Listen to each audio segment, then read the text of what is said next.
अमृतसर के मजीठा हलके में आंसुओं का सैलाब आया हुआ है। किसी महिला का सुहाग उजड़ चुका है, किसी ने अपना भाई खो दिया तो किसी ने अपना बेटा खो दिया।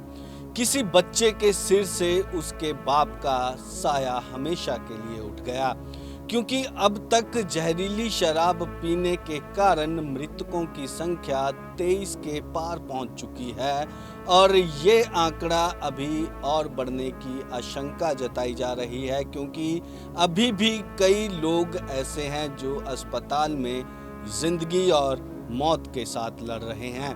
पंजाब सरकार को भी चाहिए कि वो इस नकली शराब के खिलाफ ऑपरेशन सिंदूर पार्ट 2 चलाए, क्योंकि 26 लोग जिस तरह से पहलगाम में उनको मौत के घाट उतार दिया गया आतंकवादियों द्वारा, तो ये भी किसी आतंकवाद से कम नहीं है। 23 से ज़्यादा लोगों की मौत हो चुकी है और जो अभी तक सिचुएशन सामने नज़र आई है कि मास्टरमाइंड को गिरफ्तार कर लिया गया है और उन्हें मिसाली सज़ा दिलवाने के लिए सरकार द्वारा बड़े बड़े ऐलान, बड़े बड़े दावे भी किए जा रहे हैं। पर आपको बता दें कि पंजाब में ये कोई पहली घटना नहीं है, इससे पहले भी इस तरह के मामले सामने आते रहे हैं। संगरूर में इस तरह का कांड हुआ, तरन तारण में हुआ, जंडियाला गुरु में हुआ और पता नहीं किस किस जगह इस तरह के मामले सामने आते रहे हैं। और अब ऑपरेशन चलाया जाएगा एक सरकार की तरफ से, पंजाब पुलिस की तरफ से, कि जिन इलाकों में, जिन एरिया में, जिस शहर में इस तरह की कच्ची शराब का सेवन करवाया जा रहा है, जहां जहां कच्ची शराब बेची जा रही है वहां पर रेड की जाएगी।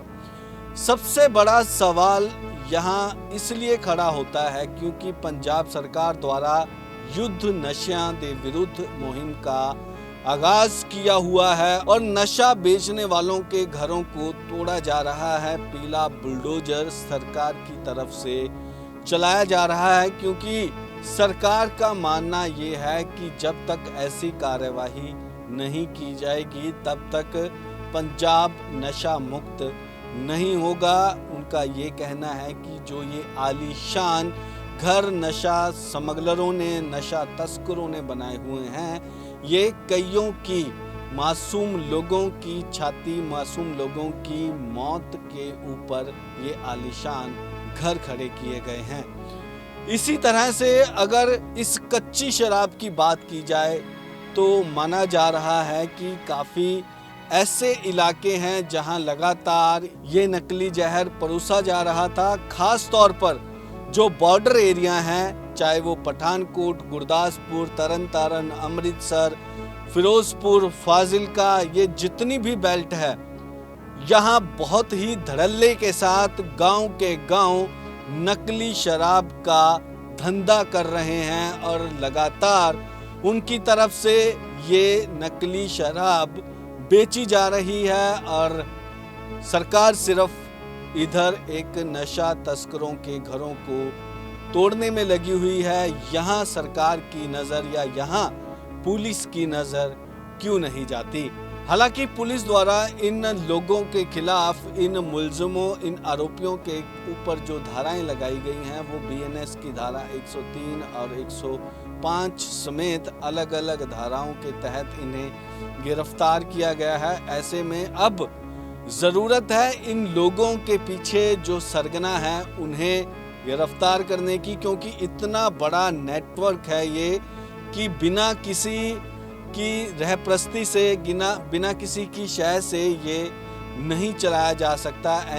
ऐसे में इनके पीछे कौन कौन है, कौन कौन इनको शय देता है, कौन कौन इनकी सपोर्ट करता है और कौन ऐसे मासूम लोगों की जान के साथ, उनकी ज़िंदगी के साथ खिलवाड़ करता है, वो मगरमच्छ अभी सलाखों से बाहर हैं। दोस्तों, अब मैं आपको बताऊंगा कि ये कच्ची शराब, ये नकली शराब, ये जहरीली शराब आखिर बनती कैसे है, किस तरह जब ये शरीर के अंदर जाती है तो वो नशा जहर में तब्दील हो जाता है और किस तरह वो लोगों की जिंदगी खत्म कर देता है। कच्ची शराब बनाने के लिए मुख्य रूप से गुड़, पानी और यूरिया का इस्तेमाल किया जाता है। इसमें कई खतरनाक केमिकल भी मिलाए जाते हैं। गुड़ को सड़ाने के लिए ऑक्सीटोसिन का इस्तेमाल किया जाता है। अधिक नशा लाने के लिए नौसादर और यूरिया भी मिलाया जाता है।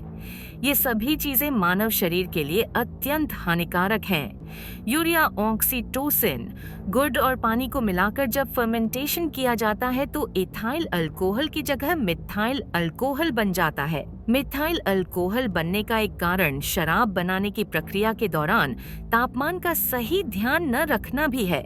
इसी मिथाइल अल्कोहल के कारण शराब जहरीली हो जाती है।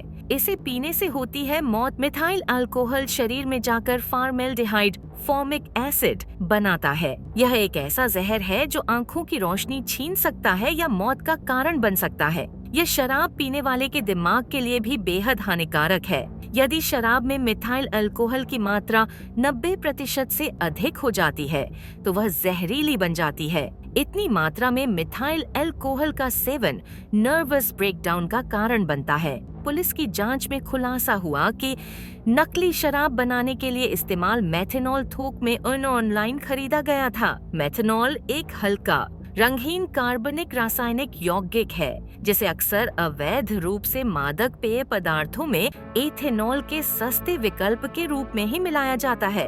तो सुना आपने कि किस तरह से ये शराब जहरीले और खतरनाक केमिकल से तैयार की जाती है, मानो कि हम खुद ही अपने हाथों से जहर पी रहे हों। ऐसे में ज़रूरत है ऐसे नशों से बचने की और अपने परिवार का ध्यान रखने की। फिलहाल के लिए इतना ही, मुझे दीजिए इजाज़त। धन्यवाद।